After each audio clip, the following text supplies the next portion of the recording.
Hello বন্ধুরা, আবার চলে এসেছি তোমাকে বিরক্ত করবে। রোজ রোজ যে আমি কি ভিডিও দিই আমি তো খুঁজেই পাই না। যারা ডেইলি ব্লগ বানায় তারা এত কন্টেন্ট কোথায় পায়? মেয়ের মর্নিং স্কুল হওয়াতে খালি মেয়ের জ্বালা হয় নাই, হয়েছে মেয়ের মায়েরও জ্বালা। আমার তো সকাল সকাল ঘুম ভাঙে না, কি আর করা যাবো। মেয়ের ভবিষ্যতের কথা ভেবে একটু তো সকাল সকাল ঘুমের তো উঠুনি না। সকাল সকাল ঘর দিয়ে জার দিবের যে এই যে কার দর্শন, না না না দর্শন না, কার স্পর্শ পাইলাম। উঠে নে হয়েছে কটা ঘাস, তা টাইনে টেনে উঠাইবের যে এরে হুদ্দে টাইনে উঠাই হেলাইছি। ভদ্রলোকটা ছিল ঘাসের মধ্যে হুইয়ে তার ঘুমটাই ভেঙে হেলাইছি। মায়েরারে তো স্কুলে পাঠাই দিলাম, এখন আমি একটু ফ্রেশ হয়ে নি। তো আমার মিষ্টি মিষ্টি কটা বন্ধুরা কাও একটু বড় বড় ভিডিও দাও। আমি তো ভিডিওই খুঁজে পাই না, আমি তো খালি খাই দাই ঘুমাই আর হুইয়ে হুইয়ে মোবাইল দেখি। আমার মনটা এত খুশি খুশি কে তোমরা জানো? কারণ আজকে আমার রান্ধন লাগবো না, কালকের একটু বাসি তরকারি রয়েছে। কালকে রাঁধছিলাম হাঁসের মাংস, তাই একটু গরম করে নিতেছি। আর সকালে কটা রুটি বানাবো, তাতেই আমার হয়ে যাবো আহা কি আনন্দ আকাশে বাতাসে।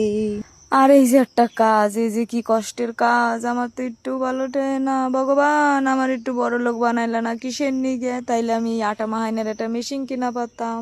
আটা গুনে মেশিন এর মধ্যে দিলেই আটা মাইহে বাইরে আসতো। আর এই যে বন্ধুরা, ভিডিও খালি দেখলে হবো না, ভিডিওতে একটা লাইক কমেন্ট করে দিও না একবার। যদি ফেসবুক থেকে দাও তাহলে ফলো, আর ইউটিউব থেকে দেখলে সাবস্ক্রাইব করে দিও কিন্তু।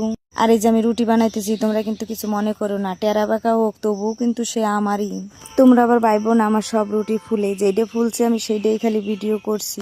এই যে তোমরা দেখছাও থালটারে কত সুন্দর করে সাজাই গুজাই নিছি, এখন খাইয়ে টেস্ট করার পালা। Very nice. আর কি কমু, কিছুই তো খুঁজে পাই না। সবাই ভালো থেকো, টাটা বাই বাই। সবাই কিন্তু করে দিও সাবস্ক্রাইব।